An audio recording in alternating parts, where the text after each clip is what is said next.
We're up to Module 18 on the Series 6566 series, presented by Series 7 Specialists. We're glad to have you still with us. We're starting to get into some of the investment vehicles. We just talked about common stock.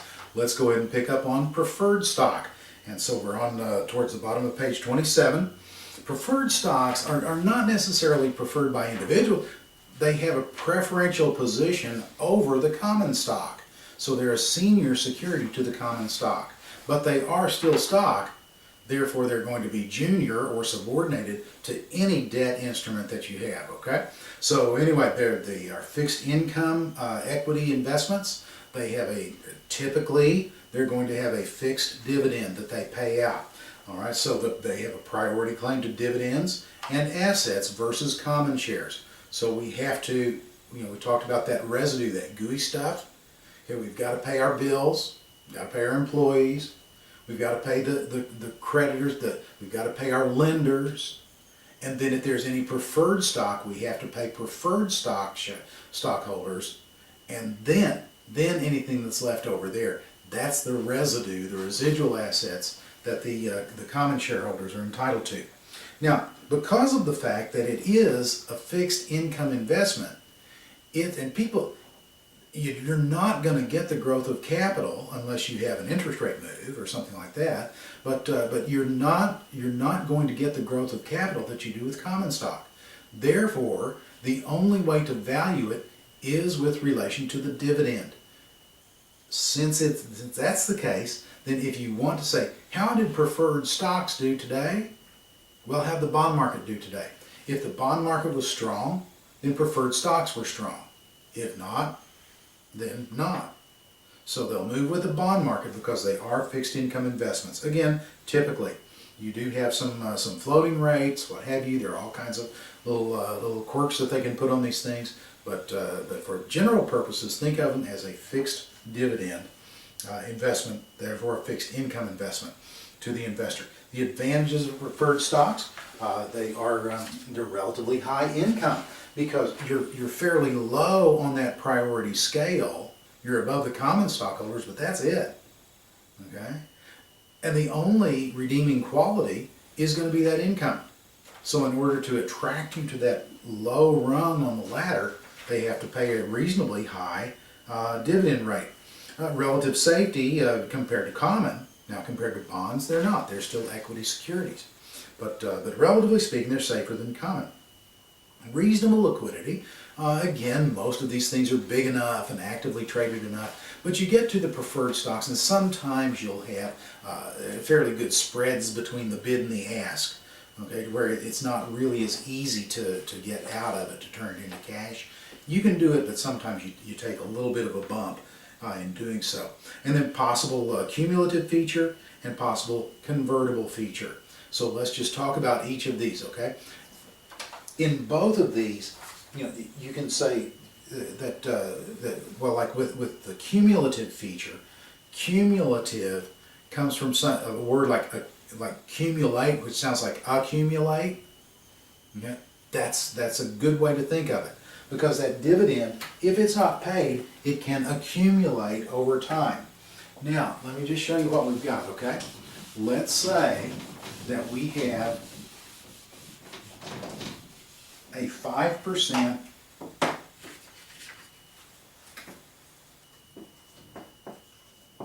cumulative preferred. All right? Now, 2 years ago, this thing, by the way, 5% of what? These things have a par value. For test purposes, assume $100. Now, in the real world, they're kind of going away from those, but assume it's $100. Well, 5%, okay, of $100 par value equals $5 a year that thing has to pay. A couple of years ago, it paid $2. Last year, it paid $1. Let's look at the common down here. Because it has a preferential position over common, if I don't pay this dividend in full, then I cannot pay anything on my common. So my common paid 0 that year. My common paid 0 that year. This year, I want to pay something, anything, on my common stock. I want to pay a penny a share. How much do I have to pay on my preferred? Well, let's see. What I've got is I was $3 shy here. I was $4 shy here. That brings us to $7 that's in arrears, they call it. Plus then I've got to get my current dividend, because I have to be completely up to date on this. So I have to pay that $5 here. So 7 plus 5, I have to pay $12 on my preferred, my cumulative preferred, before I can even pay a penny on my common. Now, that's a good possibility for a question. Let me show you another possibility for a question, and this is why you have to read them very carefully. What if I have a 5% preferred? It's a whole different shooting match, okay? Because this, unless it says that it's cumulative, it's not. Read your question carefully, okay?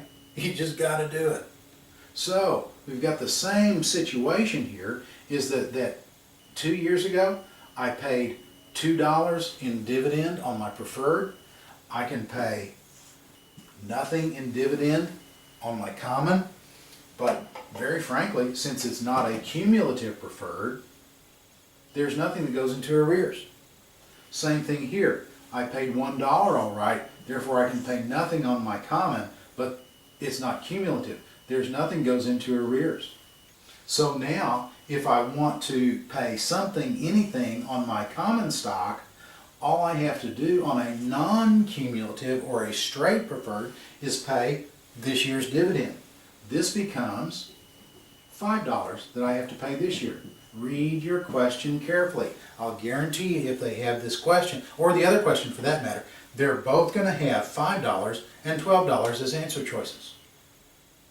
Got to read your question carefully, all right? So anyway, that's a cumulative preferred. A convertible preferred, just like a convertible car. You can have the top up, you can have the top down. You can have a preferred stock, which is a fixed income investment. You can then convert it into common stock. And here's what the deal is with convertibles just in general. Okay? Is that you've got a fixed income investment. And what I'm going to do is that I'm going to hold interest rates in the marketplace constant. Okay?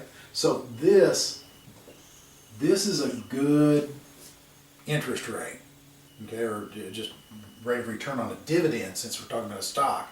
But that's the percentage that's going to be very acceptable with the market. Whatever percent that is, it doesn't change. Okay? All right.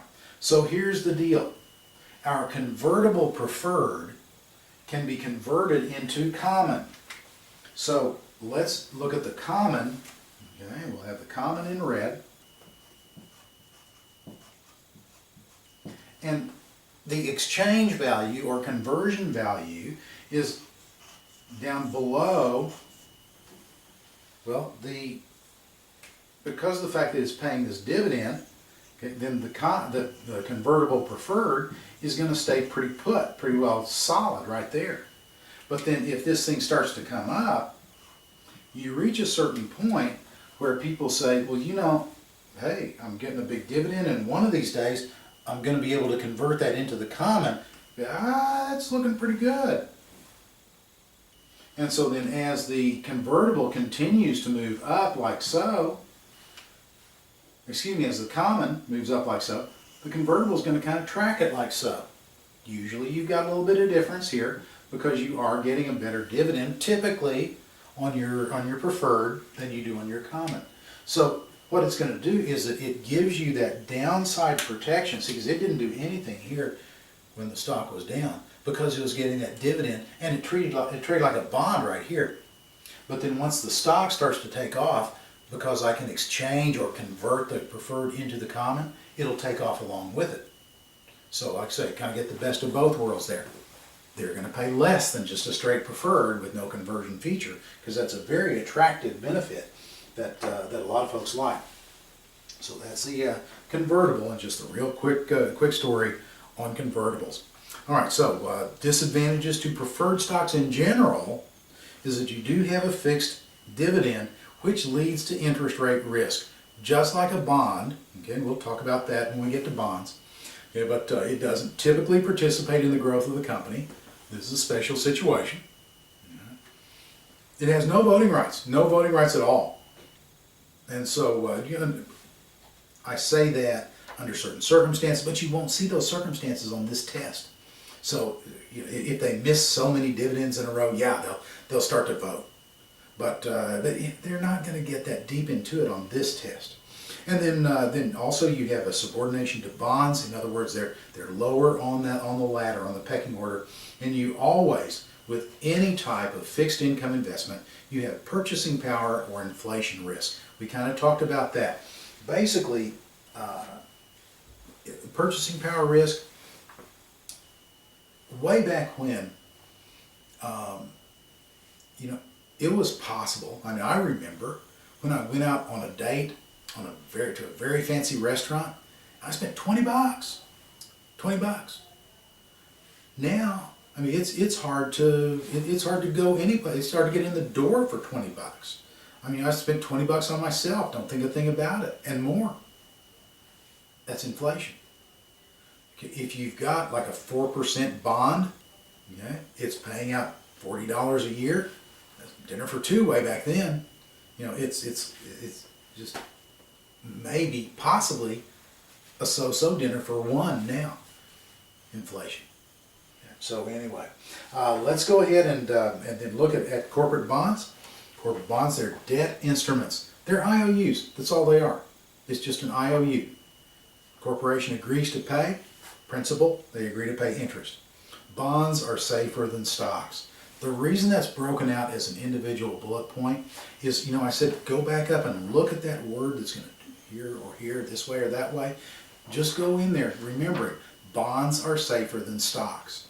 Now, you can argue with it, but don't argue with the question. Go with the flow.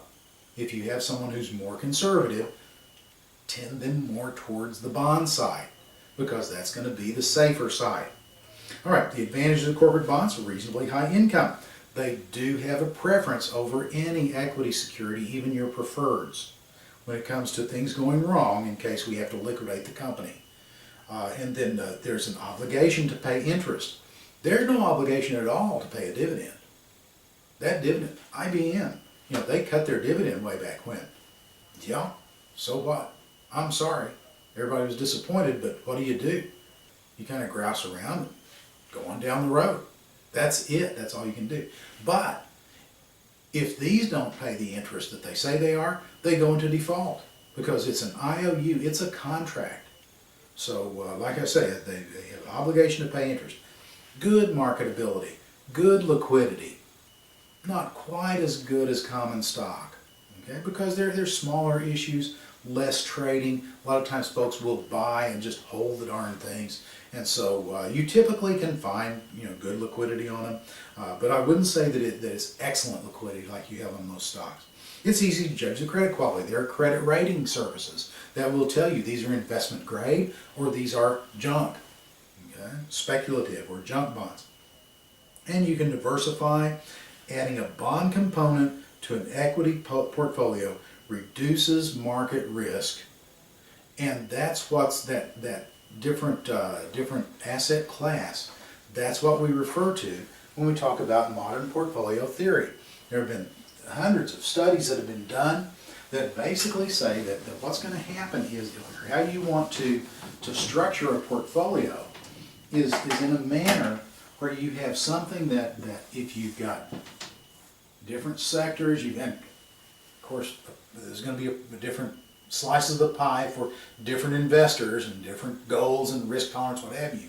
But if you have stocks and bonds and cash, let's say, just do like so. All right, you can just substitute domestic stocks, foreign stocks, if you want to.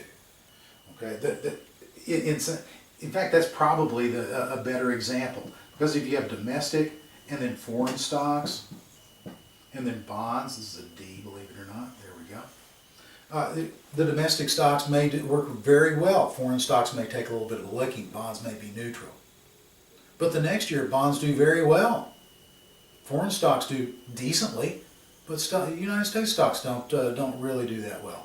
Okay, that modern portfolio theory is saying that by looking at different sectors like that, that the ups and downs of one and one moving opposite to the other is going to give you more stability, and over time, because you've got more stability in your overall portfolio and you're not having to, oh gosh, got to make that up. Here it crawls back up and now finds, oh, now it takes another hit. You know, because you're not having that kind of negative volatility, that over time, that's going to do better, even though it's reducing your risk by reducing your volatility. That's one of the biggest measures of risk, by the way, is volatility. That's a good thing to keep in mind as we get into some of the quantitative factors. So disadvantages of common stocks, there's the interest rate risk. As interest rates go up, bond prices go down. As interest rates go up, bond prices go down, and vice versa. Because, I mean, we can go through, you probably won't have to do it, you've probably seen the little teeter-totter thing where I have a fixed income from my coupon, okay, and my price is on this side, and my yield is on that side. And as the market demands more and more yield out of that same bond, which has a fixed coupon rate, then the price has to go down. But if the marketplace says, no, we don't need quite that much, and it starts to go down and down and down, then that price is going to come up and up and up. Well, that's interest rate risk is what it's called. And that can hurt you if interest rates go up on you. Purchasing power risk, we just talked about that, okay? Credit risk, the credit quality can deteriorate over time, and sometimes rather suddenly. You can get bonds that are knocked down in credit quality fairly quickly. And some marketability, some liquidity risk, you know, I wouldn't really think with your bigger issues it's not that significant, but smaller issues, yeah, you can get into a little bit of marketability or liquidity risk where you have to give up a lot to get out of it because the dealers aren't willing to do it on a very low risk, tight spread. Let's see, Treasury securities, let's go ahead and get those real quick. Treasury securities issued by the United States government, and they are backed up by the full faith and credit of the United States government. Now, somebody at some time is going to come into your office and you're going to say, well, these are backed by the full faith and credit of the U.S. government. And they're going to say, yeah, but look at the credit of the U.S. government. I'll tell you what, if the U.S. government ever defaults on Treasury securities, basically the domino effect is going to be so horrible, you're probably going to see a resurgence of barter. Okay? So, I don't want to be there when the Treasury starts to default, especially if it's a long-term default on Treasury obligations, because it's the little game over thing as far as the economic system of the United States is concerned, as far as I can tell. Because that's what we're built on. I mean, it's just, we think a dollar's worth a dollar because everybody else thinks it's worth a dollar. So we just agree with them and we go on down the road. It works. Why? Because we know that the government gives us a stable financial environment where, a currency environment where we can do that and get away with it. So, like I say, that full faith and credit backing of the Treasury, that's very good backing. So you essentially have no credit risk. There's no liquidity or marketability risk. Yes, I'll go so far as to say no. Because with Treasury securities in particular, you've done it. You've gone to the fish restaurant that they build the deck out over the pond, and they've got these little gun machines that have the fish food. You know, you put the quarter in, you get the fish food, you throw it out there, and before it hits the water almost, boom, I mean, they know where their bread's buttered. They know there's going to be food thrown in the water right there, and wham, I mean, they're there and they pick it up. That's the way the marketplace is with treasuries. You have a treasury security, you throw it out there in the marketplace, boom, somebody's going to grab it. So it's just, I mean, for no credit risk, yeah, there's going to be somebody snap that thing up. So no marketability or liquidity risk. You do have a state tax exemption. So the interest on Treasury securities is exempt from state income tax if your state has an income tax.